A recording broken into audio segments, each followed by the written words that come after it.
Hello viewers, आज के video में हम देखने वाले हैं कक्षा 9वीं हिंदी विषय की निदानात्मक जो मॉड्यूल आपका, जिसे रेमेडियल मॉड्यूल भी कहते हैं, इसका सॉल्यूशन हम करने वाले हैं। और आज हम क्षितिज के काव्य खंड में से पेज नंबर 52, 53 और 54, ठीक है, इन 3 पेजों का सॉल्यूशन करेंगे, जिसमें काव्य खंड के वैकल्पिक प्रश्न, रिक्त स्थान वाले प्रश्न और जोड़ी वाले प्रश्न है। तो इसका सॉल्यूशन करने के बाद हम आगे के भी सारे सॉल्यूशन करेंगे और 9वीं की वार्षिक परीक्षा तक की संपूर्ण तैयारी चैनल पर होगी। तो शुरू करते हैं। प्रश्न यहाँ दे रखा वस्तुनिष्ठ प्रश्न, इसमें है उचित विकल्प के सामने सही का चिन्ह लगाइए। तो इसमें पहला प्रश्न है कबीरदास की एक रचना है, तो इनमें से कौन सी रचना कबीरदास की है? साकेत, बीजक, कुरुक्षेत्र या यामा? तो इसका उत्तर होगा बीजक। बीजक जो है कबीरदास जी की रचना है। इसके बाद दूसरा है रसखान किस भक्ति शाखा के कवि हैं? रसखान किस भक्ति शाखा के कवि हैं? तो इसका उत्तर है रसखान जो है राम भक्ति, शिव भक्ति, कृष्ण भक्ति या प्रेम मार्गी? तो इसका उत्तर है कृष्ण भक्ति शाखा के, ठीक है, कृष्ण भक्ति शाखा के कवि हैं। इसके बाद तीसरा प्रश्न है कैदी और कोकिला किसकी रचना है? कैदी और कोकिला किसकी रचना है? तो यह रचना है माखनलाल चतुर्वेदी की, ठीक है, माखनलाल चतुर्वेदी की। तो चैनल पर कक्षा 9वीं, 10वीं से लेकर 11वीं, 12वीं के सारे ही महत्वपूर्ण प्रश्न भी बताए जाएंगे। इसके साथ ही यदि आप महत्वपूर्ण प्रश्न हमेशा ही देखना चाहते हो, इसके साथ ही टेस्ट पेपर भी हल करना चाहते हो, तो आप चैनल के मेंबर बन सकते हो। उससे आपको बहुत ही अधिक सहायता होगी आपके एग्जाम की तैयारी में। इसके बाद अगला प्रश्न है सुमित्रानंदन पंत का जन्म हुआ। तो सुमित्रानंदन पंत का जन्म कहाँ हुआ था? तो इसका उत्तर है कोसानी गांव में, ठीक है, कोसानी गांव में। अगला है रचनाकार राजेश जोशी किस राज्य के हैं? रचनाकार राजेश जोशी किस राज्य के हैं? तो वे हैं उत्तर प्रदेश, मध्य प्रदेश, गुजरात या महाराष्ट्र? तो इसका उत्तर है मध्य प्रदेश के। अगला प्रश्न है कबीरदास की भाषा है, तो कबीरदास की भाषा कौन सी है? अवधी, राजस्थानी, ब्रज या सदुक्कड़ी? तो इसका उत्तर है सदुक्कड़ी। इसके बाद हम अगला प्रश्न देखेंगे और यह है छायावाद के प्रमुख कवियों की संख्या कितनी है?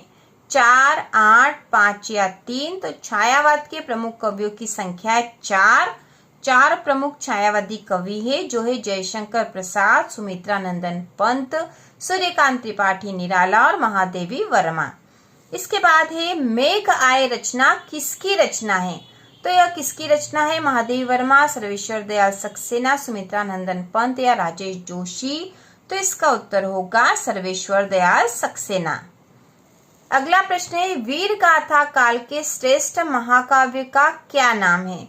तो वीर गाथा काल की यहाँ बात हो रही है। पद्मावत, पृथ्वीराज रासो, साकेत या रामचरितमानस?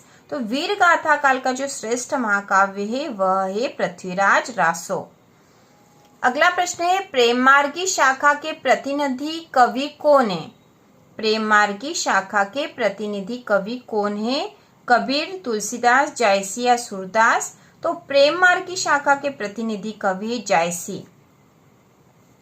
कबीर जो है ये ज्ञान मार्गी शाखा के प्रतिनिधि कवि है और तुलसीदास जो है वह राम भक्ति शाखा के हैं और सूरदास कृष्ण भक्ति शाखा के हैं।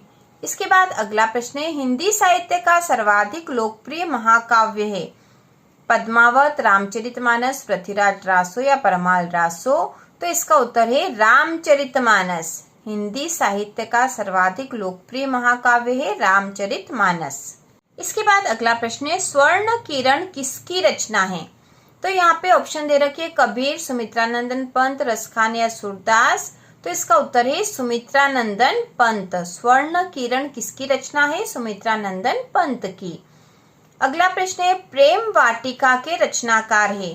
प्रेम वाटिका के रचनाकार है तो ऑप्शन है रसखान, मीराबाई, जायसी या कबीरदास? तो प्रेम वाटिका के रचनाकार है रसखान। अगला है वात्सल्य रस के सम्राट है? तुलसीदास, सूरदास, कबीरदास या रैदास? तो इसका उत्तर है सूरदास। वात्सल्य रस के सम्राट है सूरदास। इसके बाद जो प्रश्न है वह हिंदी साहित्य का स्वर्ण युग किस काल को माना गया है। हिंदी साहित्य का स्वर्ण युग किस काल को माना गया है। तो यहाँ पे जो 4 ऑप्शन है इसमें से जो सही उत्तर है वह है भक्ति काल, जिसे हिंदी साहित्य का स्वर्ण युग कहा जाता है। इसके बाद जो अगला प्रश्न है, रिक्त स्थान में सही शब्द लिखिए। इसमें पहला है काम पर जा रहे हैं। ठीक है, काम पर जा रहे हैं तो यहाँ आएगा जो उत्तर है वह आएगा बच्चे। बच्चे काम पर जा रहे हैं।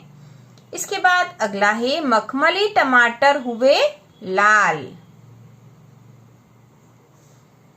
तीसरा है ललध्यत सांसों के कच्चे धागे से आत्मा रूपी खींच रही है।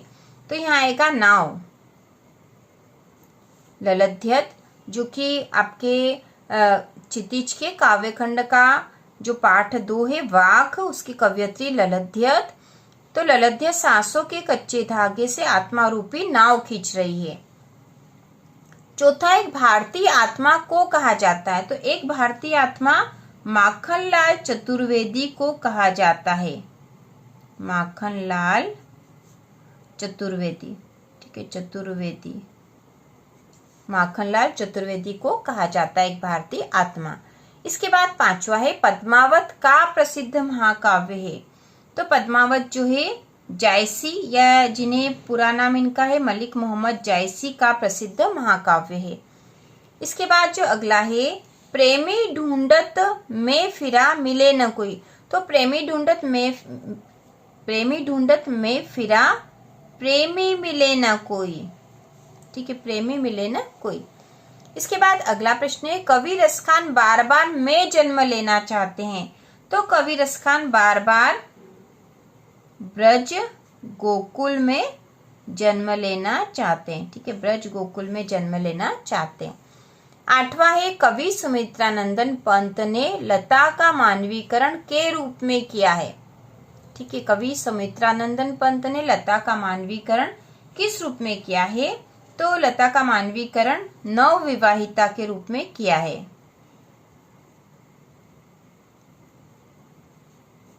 नवविवाहिता के रूप में किया है। इसके बाद जो अगला प्रश्न है केदी और कोयल दोनों ही देश की वासी है। तो केदी और कोयल दोनों ही गुलाम देश की वासी है, गुलाम। तो केदी और कोकिला वाले जो कविता है आपकी उससे लिया गया है यह। इसके बाद है ज्ञानमार्गी भक्ति धारा के प्रतिनिधि कवि हैं। तो ज्ञानमार्गी भक्ति धारा के प्रतिनिधि कवि हैं कबीरदास। इसके बाद अगला है मखमली पेटियों सी लटकी छिमिया बीज लड़ी। तो इसमें आएगा छिपाए बीज लड़ी, छिपाए। मखमली पेटियों सी लटकी छिमिया छिपाए बीज लड़ी। अगला है ग्राम श्री के रचनाकार हैं। तो ग्राम श्री जो कविता है उसके रचनाकार है सुमित्रानंदन पंत।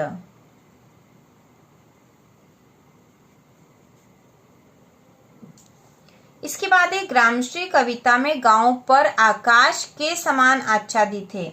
तो यहाँ पर ग्रामश्री कविता में गांव पर आकाश नीलम के समान आच्छादित है। इसके बाद है खुलेगी साकल बंद द्वार की। ठीक है, यह भी वाक जो कविता है आपके कोर्स में उससे लिया गया है।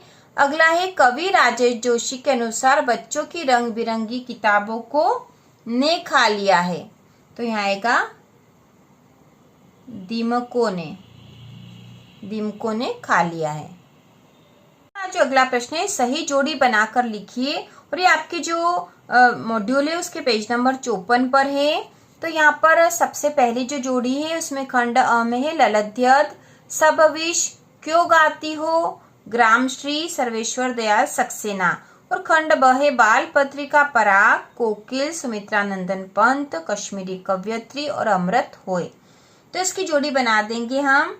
तो यहाँ पे सबसे पहले ललध्यत एक कश्मीरी कवयित्री है।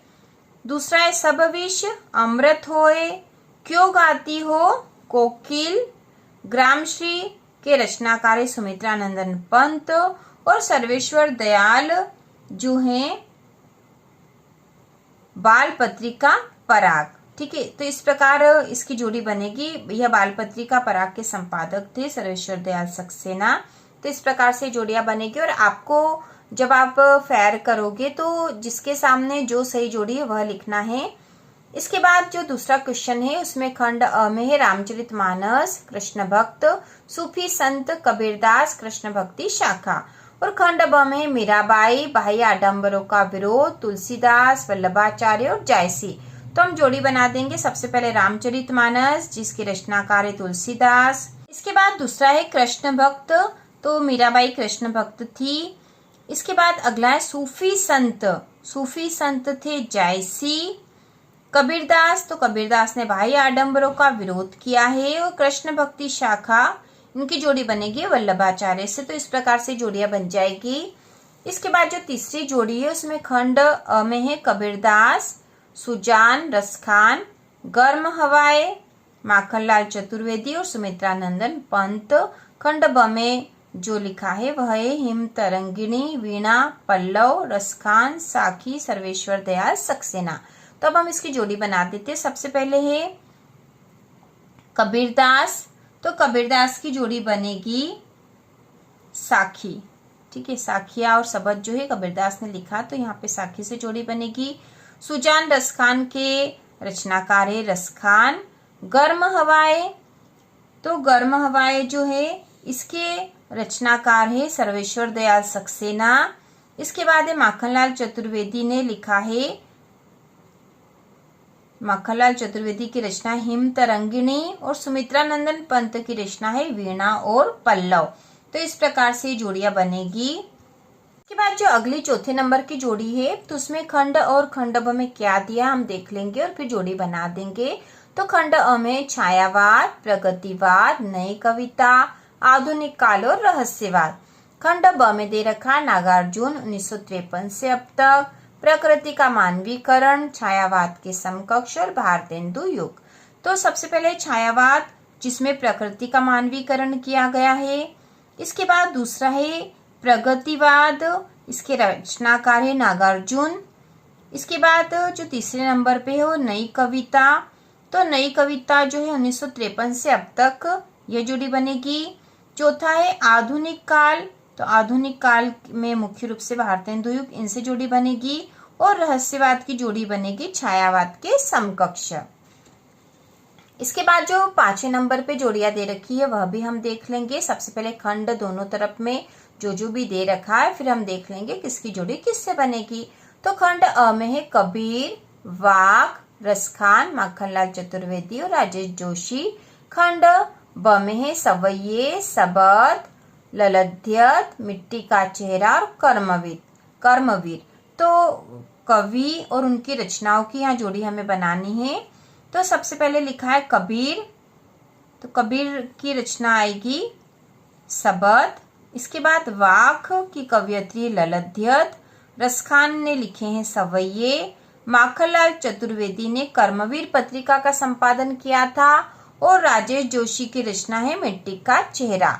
तो इस प्रकार से पेज नंबर 54 की सभी सही जोड़ियां हमने कर ली है। और इसके बाद हम एक वाक्य वाले उत्तर और सत्य असत्य और उसके बाद काव्य खंड के सारे प्रश्नोत्तर भी हम हल करेंगे और रेमेडियल मॉड्यूल की संपूर्ण तैयारी हम करेंगे क्योंकि इसी में से आपके एग्जाम में क्वेश्चन आएंगे।